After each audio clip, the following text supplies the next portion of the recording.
Hey everybody, welcome to this instructional video on the game Second Front. The reason I am making this video is I'm reading a lot of comments, primarily on the Steam forums, some on Reddit, from people who I think they are thinking that the AI in the game has an unfair advantage, probably specifically during fire and move, even more specifically when they are moving their units and the AI is firing at them. And I just want to clear some things up and show you exactly what's happening with the fire and move mechanic in Second Front by showing you that it is based 100% on the fire and move mechanics from the board game Advanced Squad Leader.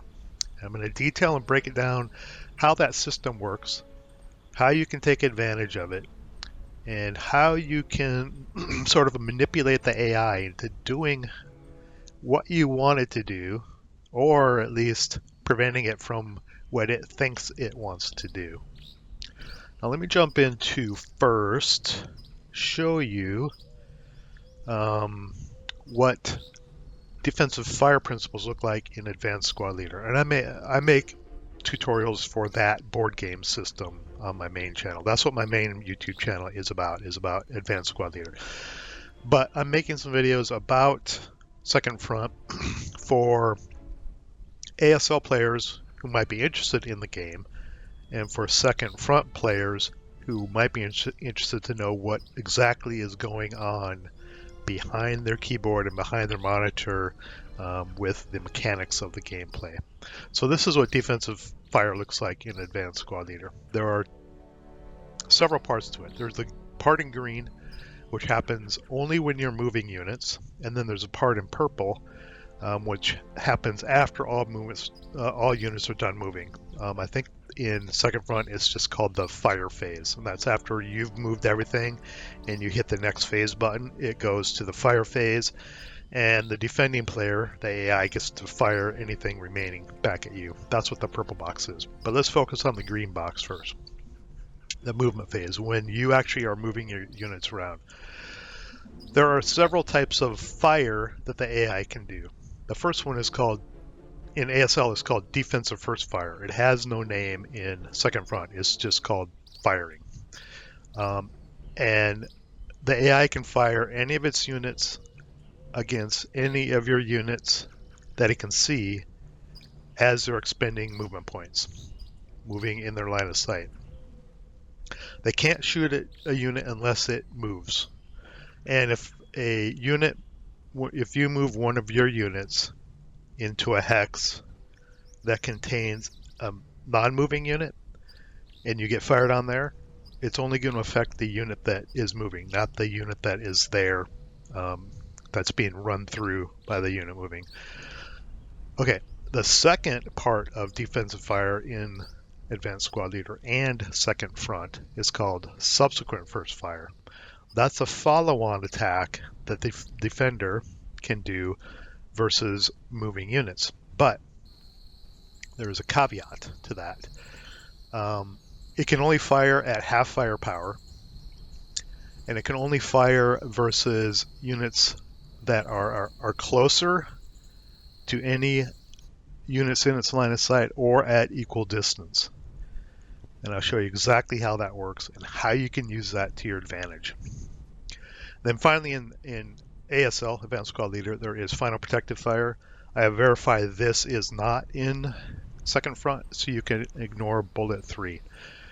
Okay, and then in the purple box, that is Final Fire in ASL. That, again, happens after movement and fire is done and you hit the next phase and it goes to the fire phase. And the way that works is any of the units, the AI's units that have not fired at all, can fire at anything it sees in its line of sight. And I'll show you how you can tell if a unit has not fired at all, if it has first fired, I'm using ASL terms here, and if it has subsequent first fired. You can tell what all the different units, how they have fired. Now the extra caveat to this is if you have a high rate of fire weapon, like a heavy machine gun, some of this stuff can be thrown out the window because they can fire as long as they get ready to fire. They can keep firing, so they can fire potentially many times. That's exactly how it works in ASL. You have to be very careful of running around in the line of sight of high rate of fire support weapons that squads have. All right, to show how these principles are used in second front and how the ASL rule set translates into second front, I've set up this little test area where I have 3 examples. Over on the left, I have a squad in a building in the center, and an anti-tank gun on the right. Then I have a wall that's 1 hex away and 3 hexes away here. And what I'm going to do is I am going to do not going to do any firing. I'm just going to move to show you how I can manipulate the AI into following the advanced squad leader defensive fire principles to try to move as many units through all this open ground over to here, as many as possible, with sustaining as little damage as possible. So what I'm going to do here, let's go over to the left. But before I do that, let me highlight, put my cursor over this German unit. You can see the yellow hexagons there. Those are the hexes it can see and have range to fire at. This is a feature, if you hover over a enemy unit, AI unit, it'll tell you this. It will not show you this if the unit is concealed, if it has a question mark over it, meaning they're partially concealed. You don't. It's kind of a little bit of a fog of war. You don't really know what's in there. You do know what's in there, but you don't. Okay. As soon as they fire and they're revealed and you can see them, you have this feature to show you where they can fire and see. Okay. So what I'm going to do here, I'm going to move up to this hex in front of this wall. That unit's going to fire at me, and that's going to be their first fire. That's going to lock in after that, their effective range will only be 2 hexes, and they can only fire with 2 firepower using subsequent first fire. And I'm going to move normally because if I crawl up there, they may choose not to fire. So I'm just going to move normally so they will fire for illustrative purposes. They fire, no effect because I had the protection of the wall, which is a +2 modifier, and it negates moving through the open penalty. Now if I put my cursor over that German unit, you can see that the yellow hexagons, effective range of 2, and if you look in the upper left, their effective firepower is 2. So as long as I stay out of that zone, they can't harm me at all. Okay, but I'm not going to move any of these other guys on this side until I deal with this here, because as you can see his area of fire, he can fire just on the other side of that bocage. So I don't want to run anyone down there yet until I've kind of locked him in and dealt with him. And we're going to do the same thing here. We're going to move this squad up behind the cover of the wall, and he is going to fire at me. See what kind of effect he gets on me. He fires, no effect on me. Now, the result should be, because he is first fired, and all he can do now is subsequent first fire, is he should have an effective range of 4, because the nearest thing that he can see is 4 hexes away, and his firepower should be 2 firepower, because it was 4 before. If we look, sure enough, he can only see things 4 hexes away, and he can only fire with 2 firepower. And the reason is, the units become focused on the things that are closest. They're conserving their fire. They've already fired. They've used up their ammo and some fire opportunity. They're going to become focused on the things that are the biggest threat to them, the closest threat to them, and that's always the closest enemy unit to them, which is these guys, 4 hexes away. So again, if I stay out of this zone, they can't fire on me. Even if I move into this zone, they can only fire on me with 2 firepower. Okay. But still, I'm not going to move the rest of these guys. I'm going to come over here to the anti-tank gun. If I hover over him, he has a limited field of fire, long range, but he can't see over this hill over here. And if he fired beyond this hex row, he would have to pay a penalty to change its covered arc to fire outside its covered arc here. So what I'm going to do, and if you look at the card in the upper left, you notice the crew has a green bar under him, meaning he hasn't fired at all. The tank has a green barrel, which meaning it can still fire. I should go back to these units. Go back to these German units. Notice they both have yellow bars on the card in the upper left where their firepower is. That means basically they've first fired. When you have a green bar on your card, you can do first fire. When you have a yellow card, all you can have remaining is subsequent first fire, and that locks you into this range and firepower restriction of closest and half firepower, right? Okay, these guys haven't fired yet, but I'm going to take these guys. I'm just going to move them up here, and it's going to fire at me. It fired, it broke me, and if we go back up to the cursor, I got lucky. The crew fired the gun, so it's marked red, but we're worried about the gun, not the crew, because the crew is firing the gun. It isn't firing at you itself. But the barrel on the gun is red, which means it lost rate of fire. It cannot fire again at all. If it was green, that means it got rate of fire, and it could still fire at me again. But since it's red, I should be able to run right up next to these guys, because there's no covering infantry. And it can't fire again. I should be able to run right up next to this crew and fire at it, or jump into close combat, advance into close combat later. Now I've kind of manipulated what I want these guys to do. I can start moving. Let's see, these guys, they could keep moving, but I'm going to fire. I'll just fire here. See what happens. And I'll take these guys, I'll fire here. Okay. Now I can move, but I need to be cognizant of that 2 hex range. So, and these guys can fire on the other side of the bocage. But I can squeeze through here because they have a 2 hex range, and they have a 4 hex range, but they can only see 1 hex beyond the bocage. I can't see anywhere. So there's this narrow lane I can just run down, and none of these guys can do anything. But I'm not going to rely on the game's AI to do that, to let me to force me to run through certain hexes, because I don't want to go. Actually, that actually looks safe. 2 hexes away from them and not against the bocage. So I can run up here and they won't take any fire from anybody. These guys, same thing. Just rush them right up here. Nothing can fire at them.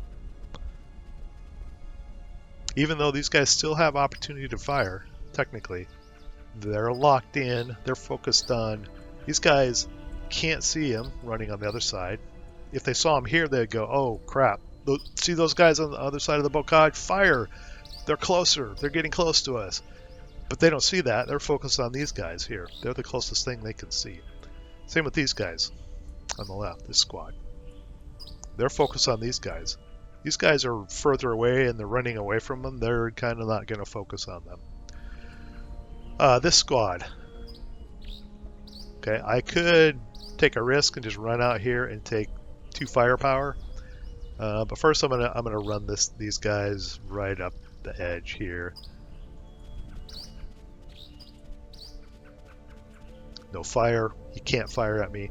This guy, I could choose to run around like this, or I could take the risk and take 2 firepower and run right up here. But the goal was to get as far as possible. I'll just do this. Okay. This guy broke. So this guy, I could run anywhere, pretty much. I could run him straight up here. I could run over here, jump into close combat with the crew. Close combat odds would be 2 to 1. I would have the advantage. Let's do that. Gun can't fire at me. It lost rate of fire. Crew can't fire at me because it can't fire and fire an anti-tank gun. It can do one or the other, and it already fired the anti-tank gun. Thus, it can't use its own firepower. And the gun lost rate of fire, so it can't even fire at me again. So I'm going to run up right in their face and fire at them. Nothing. These guys can fire over here. For the heck of it, fire over here. Okay.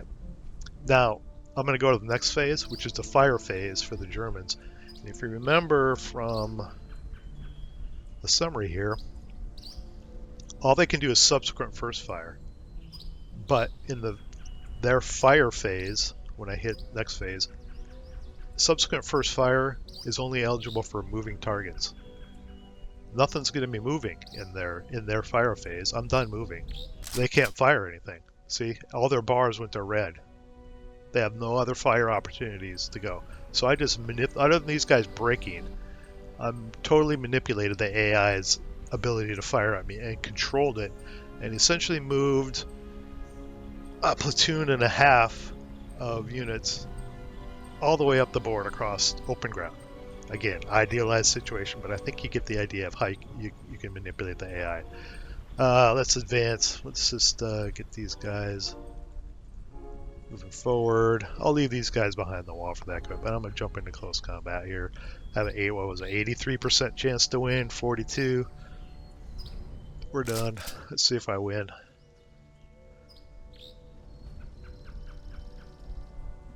I win. Victory! I did win close combat, but they took out my squad, but it looked like a leader was generated. I must have rolled they rolled good, but I rolled even better. So we killed each other, but I had a leader pop out of it. Okay, that's going to be it for this, the tutorial. Next, I'm going to go through two examples on kind of real terrain to show you how I can do the same sort of manipulation using cover and hindrances to get guys to fire at me and kind of protect some squads, and then I'm going to outflank these buildings with the rest of my squads. So stay tuned for that. Let's see if I can get the computer to cooperate with showing some of these examples. It kind of depends on the results. But a couple other things I want to show is how do you use terrain to move? There's some subtleties in the game that aren't really detailed in the rule book. It'll say things like, this is good terrain, or this is not so good terrain, or you're a running target, or whatever. There's no detail there, but I'm going to give you some detail. Because I'm 100% sure that Second Front uses the ASL numbers. It uses a 2 6-sided dice system. Otherwise, the numbers associated with this would not work at all. The firepowers are the same in ASL. Everything is the same as in ASL. All the unit numbers are exactly the same. So I'm pretty sure it's using the ASL system. So I'm going to talk about this. When infantry make an attack die roll, they basically consult the what's called the infantry fire table. Let me show that to you. Okay. In squad leader, I'm pretty sure this is exactly what's happening behind the scenes. There are, these are the firepower columns, and this is for the entire fire attack, whether it's one squad firing by itself, two squads, or one squad and a machine gun. You add up all the firepower, you roll the dice, and you apply any modifiers, such as the terrain the unit being fired at happens to be in, whether there's any hindrances between the firer and the target, such as smoke or a vehicle wreck, or grain, or whether they're moving. Moving, I mean not using crawl. In ASL, it's called assault movement. You can either move normally or use assault movement. Assault movement is the same as what's called crawl in Second Front. So if you're moving in the open, there's a -1 die roll modifier to there's a die roll. If you are using non-assault movement, just moving normally, that's another -1. If you are in, let's go back to the map here, my little demo map I threw together for this. If you are in a woods, you add 1 to the die roll, and these are all cumulative. If you're in the woods, add 1. If you're in a wood building, you add 2 to the die roll. If you're in a stone building, you add 3 to the die roll. If you're behind a stone wall, you add +2 to the die roll. Behind a hedge, +1 to the die roll. If you're on a crest, see this hill here has got a crest. If this unit fired up here,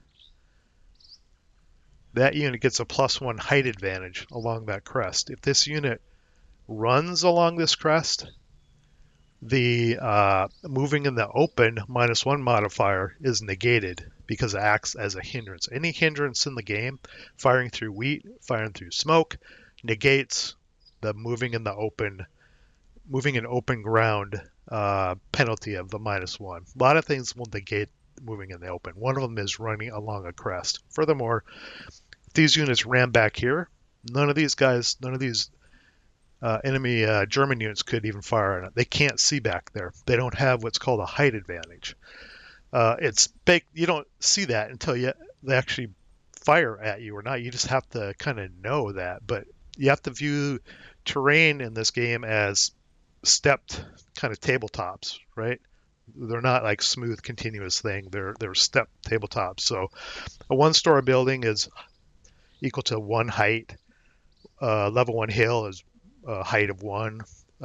Two-level building is a height of two. Three-level building, height of three. Right? It's just kind of like building blocks that you're working with. A three-level hill is a level three. It's three in height.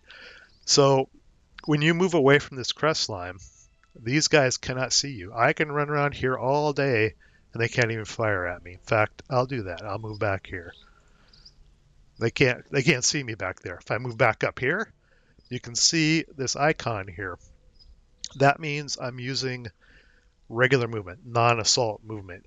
But what you won't notice is, see this icon? That means I'm moving in the open. Escape.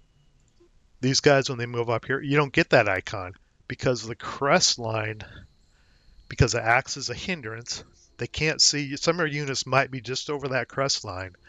It negates that moving in the open penalty. All of that stuff is hidden behind the numbers of second front and doesn't go. There's no detail within the manual of how all this stuff works. Okay. All right, let's do another example of fire and movement and getting around the complexities of defensive fire and defensive first fire and subsequent first fire, as they're called in the ASL world. What I'm going to do here is to show you the technique of getting the defender, the AI, which some people believe has an advantage. I do not believe so because you can get around it if you understand the system. I'm going to get them to commit their fire to some units I move strategically or tactically out. Then I'm going to use these units here to flank and these units here to flank on this side. But essentially locking their fire out so they can't even fire at me. So what I'm going to do is I'm going to take one of these units and I'm going to assault move him or crawl in second front out to here. And you can see by the icon here, when I pick crawl, there's no moving in the open icon, and there's no moving normally. Each one of those is a -1 modifier to the die roll, which is bad. I've negated those right off the bat by moving behind this half track, which hinders the fire from here, and behind this wall, which hinders the fire from there. So let's crawl one of these units out here, and one of these is going to fire probably. Yep, these guys fired. Broke them. That's fine, because what we've essentially accomplished is we've locked out the machine gun, the medium machine gun. If you look in the upper left, it has a red band at the bottom. It did not get ready to fire. It essentially cannot fire again unless I move in really close. And secondly, the squad has a yellow bar. It can still subsequent first fire, but only at units that are at range of 2, and it would only fire with 2 firepower. So as long as I am at least 2 hexes away from these guys, I can run all around here. You can't even fire at me. Okay. Let's move. Let's see if we can get these guys to commit to fire. I'm going to do the same thing. And they'll be hindered by this wall, like I said before. Let's assault move him or crawl out here, and he'll probably fire. Yep, there he goes. Pinned. So I got a unit pinned, another unit broken. That's fine. But again, they're marked with a yellow band in the upper left. They have first fired, and their effective range now is 4. Any unit that is 5 hexes away or out of their line of sight, they cannot even fire on.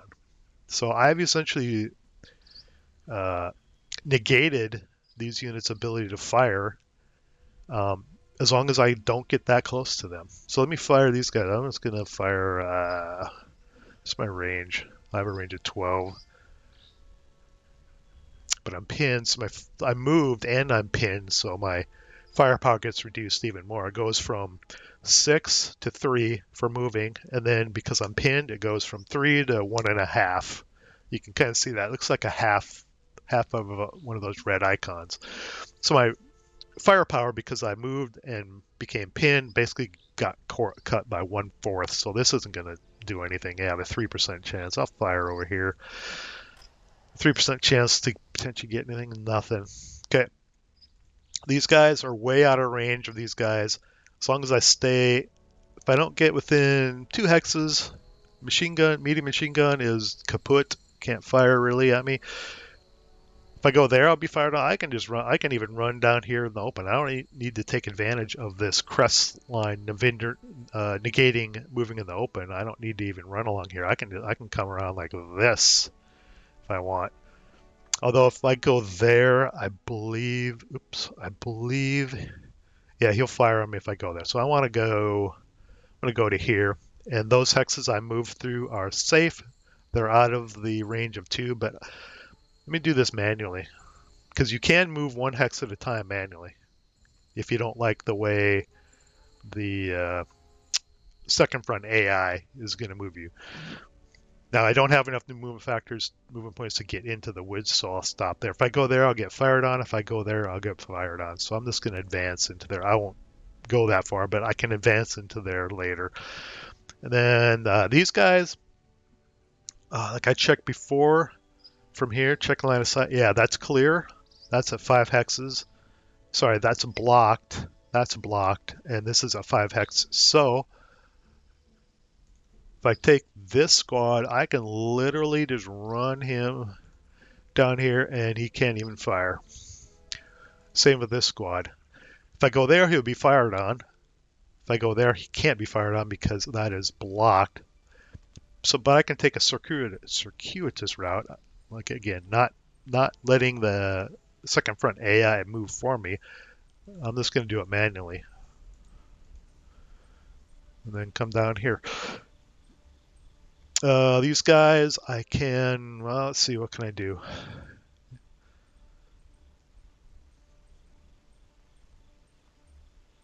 They've got 2 firepower. If I go adjacent to them, it'll be 4 firepower again. Because it's he's halved because he first fired. Adjacent doubles it again, so it goes back up to 4 firepower. And it would be a -1 modifier for moving in the open and -1 for using non-assault movement. In other words, moving normally, not crawling. And I am going to do it. I'm just going to run right into the teeth. It'd be a 4 -2. He did not. I can't believe he didn't wait.